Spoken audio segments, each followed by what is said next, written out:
दोस्तों यह मैथ्स का क्वेश्चन है, सिंपल मैथ्स है।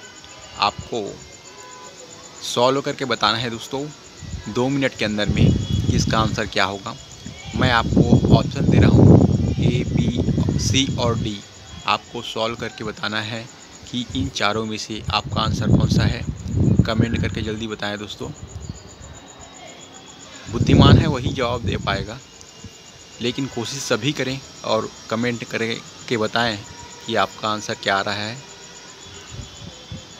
जल्द से जल्द आंसर दें दोस्तों, आपके पास 2 मिनट है।